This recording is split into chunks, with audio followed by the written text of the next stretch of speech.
ইয়া হান্নানু ইয়া মান্নানু ইয়া বাদিউস সামাওয়াতে all আরদে ইয়া জালজালালি all ইকরাম।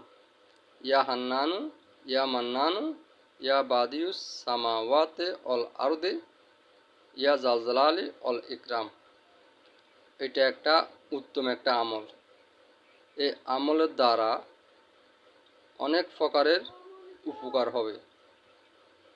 যারা দীর্ঘদিন অসুস্থ হইয়া পড়ছেন, আপনি আল্লাহকে ডাকতে আছেন, আল্লাহ আপনার প্রতি নারাজ হয়ে গেছে, অসন্তুষ্ট হয়ে গেছে, আপনি গুনাহ করতে করতে করতে করতে পাহাড়ের সমান করে ফেলছেন, জুলুম করতে করতে মানুষের উপর নির্যাতন করতে করতে মানুষের উপর জুলুম করেছেন, নির্যাতন করেছেন, সেই কারণে ঠিক আছে ব্যভিচার করেছেন, ঠিক আছে কত প্রকারের খারাপ কাজ করেছেন, ঠিক আছে আপনি সম্পদের পাহাড় করে ফেলছেন।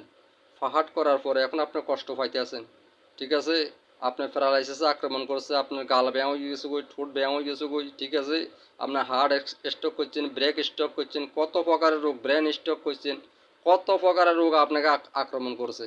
আপনি ডাক্তার কবিরাজ এই সেই বিভিন্ন দেশ বিদেশে বেড়াইতে আছেন, ঠিক আছে এখন আপনার রোগটা কোনো মতো সুস্থ হইতেছে না, আপনি আল্লাহকেও ডাকতে আছেন, আল্লাহ আপনার দোয়া কবুল কোনো মতে করতেছে না।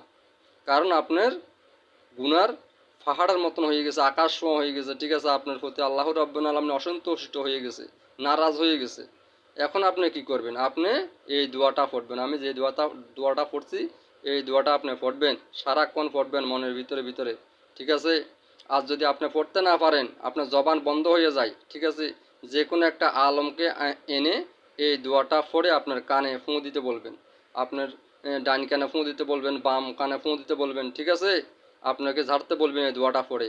ইনশাআল্লাহ আল্লাহ পাক রব্বুল আলামিনে আপনার রোগটা আরোগ্য করবে। আপনার যত প্রকারের ভয়ঙ্কর রোগান্বিত হন না কেন, ঠিক আছে কঠিন রোগান্বিত হন না কেন, ঠিক আছে ইনশাআল্লাহ আল্লাহ পাক রব্বুল আলামিন আপনাকে কি অসন্তুষ্ট করবে না, ঠিক আছে আপনাকে সুস্থ করে তুলবে, ঠিক আছে আপনি এই দোয়াটা পড়বেন। আর না হলে যে কোনো একজন আলমের আতায় বা হুজুরের আতায় হুজুরকে এনে এরপর কি করবেন, আমি যে দোয়াটা পড়ছি এই দোয়াটা পড়ে কানের মধ্যে ফুঁ দিতে বলবেন বা আপনাকে ঝাড় দিতে বলবেন, ঠিক আছে ইনশাআল্লাহ আপনার সুস্থতা লাভ করবেন, আপনার আরোগ্য হবেন, ঠিক আছে যত প্রকারের রোগ হোক, ঠিক আছে ভয়ঙ্কর রোগ আক্রমণ করেন না কেন, আপনার বা দোয়া কবুল করতে আসে না, আপনাকে তওবা করতে আসে, আপনার তওবা কবুল করতে আসে না, কোনো কাজ হইতে আসে না, ঠিক আছে আপনি অসুস্থ, আপনি ফালাঙ্গের মাধ্যমে আপনাকে অসুস্থ হইয়া পড়ছেন, সারাক্ষণ শুয়ে দেখতে আসেন, আপনি উড়িয়ে বসতে পারেন না, হাঁটাচলা করতে পারেন না,